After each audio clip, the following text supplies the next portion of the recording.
Industrial economy revolves around money, goods, services, and information. Technology advances have now connected them electronically through the internet, rightly described as the biggest communication network. This has given shape to a new era in business, commonly called e-commerce.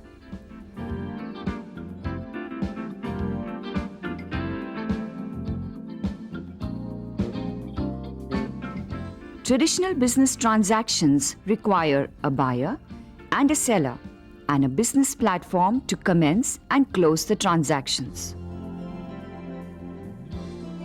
In e-commerce, the buyer and seller transact on the internet website, commonly called the internet platform, which becomes the business platform. The major components required to transact business on the net, that is, e-commerce, are a website for the seller and a system configuration, that is, a computer with the required speed and upgradation facilities and an internet facility through a local internet service provider, commonly known as ISP. Until recently, websites were only a source of information about a company and what it had to offer. But now, all this has changed. Websites have become dynamic vehicles for online business. E-commerce comprises of integrated softwares which provide business solutions. Business to buy and sell goods and services electronically through the internet. E-commerce can occur within and between three basic participant groups: business, government, and individuals. At present and by large margin, most e-commerce occurs on a business-to-business level, although substantial activity also occurs on a business-to-government level. This will of course change significantly as e-commerce facilities become more widely available, particularly to individuals. E-commerce systems generally have been classified as three kinds: B2B, that is, business to business; B2C, that is, business to consumer; and C2C, which is consumer to consumer. In a B2B system, the buyer and the seller are both companies or corporations. A typical scenario is a large manufacturer buying supplies from an ancillary unit. In a B2C system, the seller is a manufacturer or a big shop, and the buyer is the end user. An example of this is somebody buying a book from a publisher. In C2C scenario, it is the end users who buy and sell. Say, somebody is disposing of their old car. So, there is a website which is quite like a marketplace where the buyers and sellers visit, look at the wares, strike a deal, and pay. The only thing that is left is that the goods which were bought and sold have to be delivered physically. However, things like software can be delivered over the internet as well.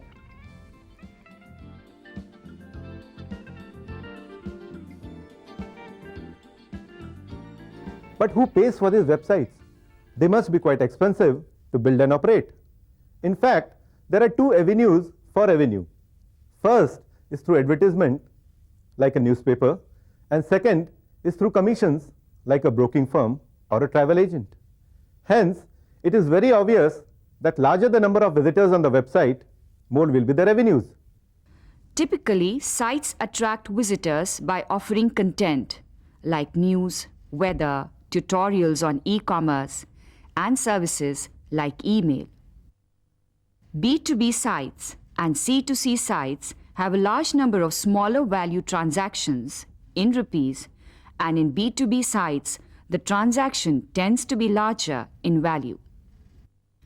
Today, you can visit a business website, look into the products being offered, order online by filling up a form, and make instant payments. It is now very easy to do online purchase through the net. Regardless of where the source is located, companies shall be able to procure best value materials and services. This will optimize cost, generate savings, and thereby increase profitability and quality. Newer technologies are being developed to make the website multifunctional. An entirely new marketplace is being developed.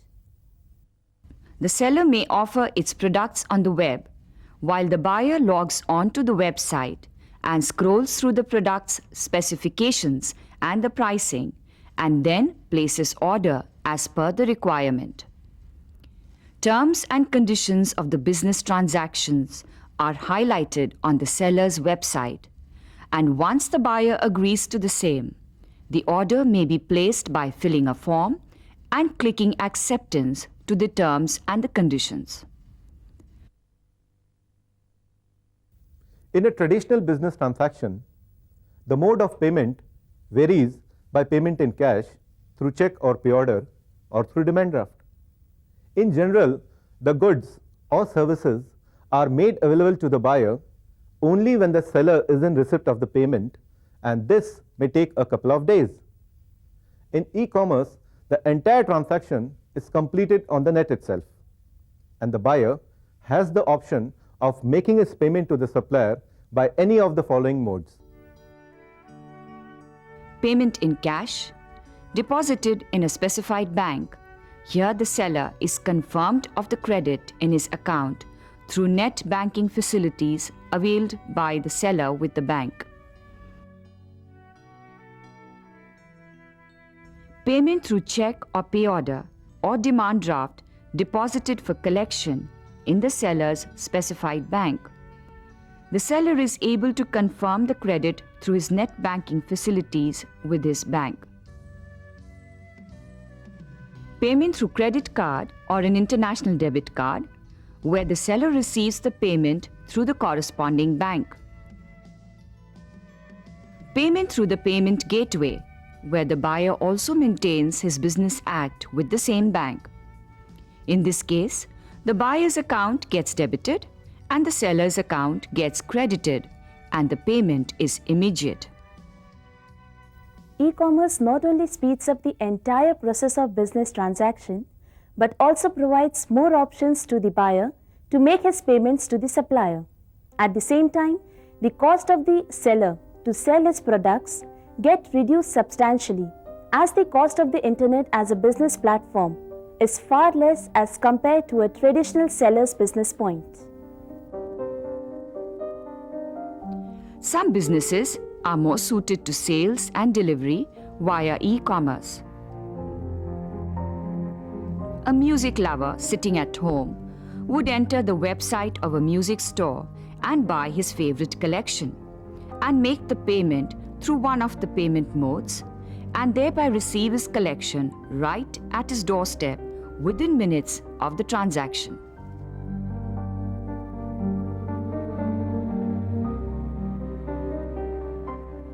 It has been a heaven for the book lovers, who now have the opportunity to get books and periodicals, even from overseas, if not available in their country, within a couple of days.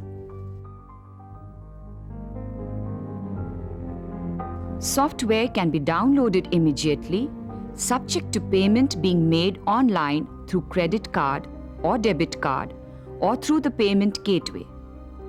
The softwares may then be loaded on the required systems and the set configurations be achieved.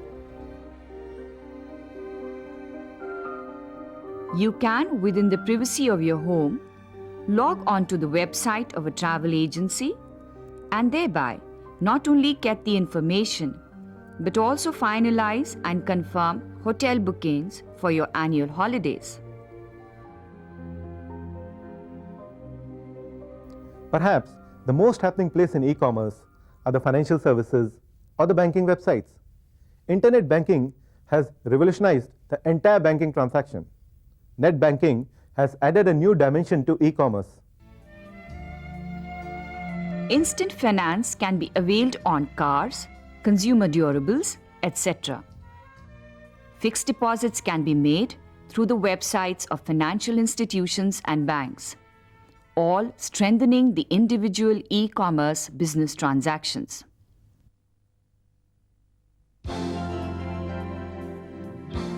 One of the biggest limitations of e-commerce online transaction for the consumer is lack of human interaction. Customers frequently ask questions about the product and may in fact change their idea about a product with the help of an agent. In e-commerce transactions, the consumer has to send an email for any queries and has to wait for the reply subsequently. Furthermore, once a product has been purchased, the consumer has to wait until the product is dispatched to him from the company's warehouse. There are certain products which are difficult to transact through e-commerce, like dress materials. Perhaps an Indian woman will never buy her saris or dress materials through e-commerce. This may be largely due to the color perception and material perception, which cannot be adequately confirmed on the website of the seller. But overall, the gains are ample. Service industries in particular have much to gain.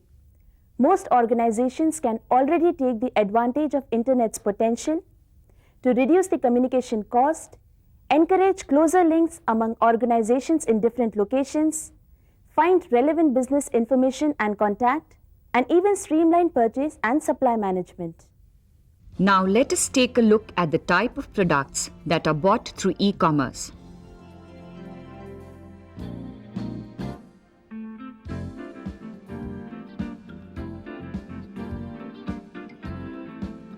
E-commerce is no longer a novelty. It has and it will change the way business is done. The ultimate power will shift to the consumers. Worldwide market and global visibility is attained through e-commerce. An e-commerce website makes products available to customers across the world 24 hours a day, 7 days a week, 365 days a year. No other market system in vogue today can match this commercial versatility.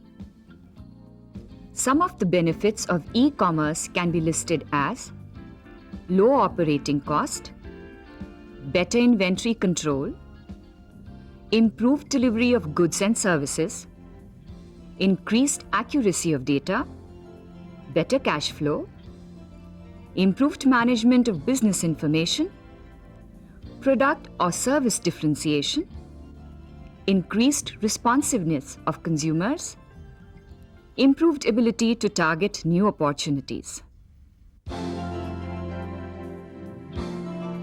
The overall going has not been very easy. Developing countries like India have internet-related constraints, and unless the same is taken care of at war footing, e-commerce will remain a distant dream. Among these constraints are telecommunication infrastructure gaps. As compared to 312 ISPs per 10,000 people in developed countries, developing countries have only 6 ISPs. This severely reduces the availability of the medium for e-commerce. Further, speed and server operationality of the ISP are other factors which hinder the working on the Internet. Against 54 telephone lines per 100 people in developed countries, developing countries like India have hardly 2 to 5 lines per 100 people. Worldwide, 80% of the e-commerce transactions happen on local sites, which are in the dominant local language. This is an important factor as this contributes to the operational familiarity of the individuals also. In India, English websites are still predominant.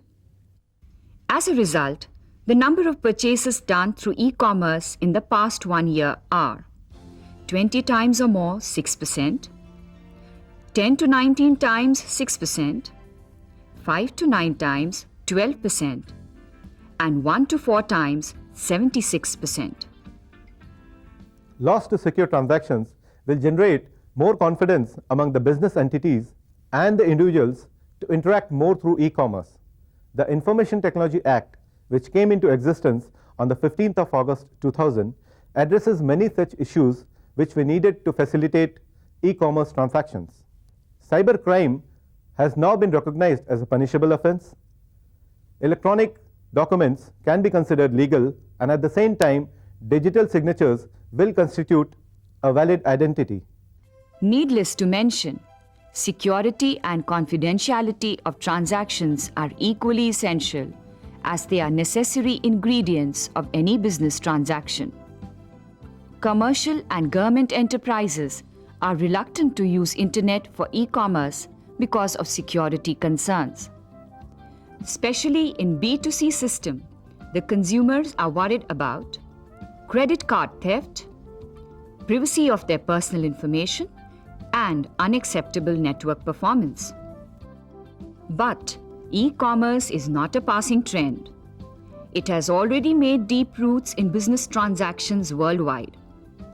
Looking at few of the predictions for e-commerce, we get to know that e-commerce in India will be worth $575 million by 2003, while internet users will reach more than 5 million, making it the fourth largest market in Asia, according to IDC. NASSCOM also estimates that e-commerce in India will be at $2.5 billion by 2002. So, today we can surely say that investment in e-commerce is rightly an investment in the company, and it will definitely boost the company's returns on investment.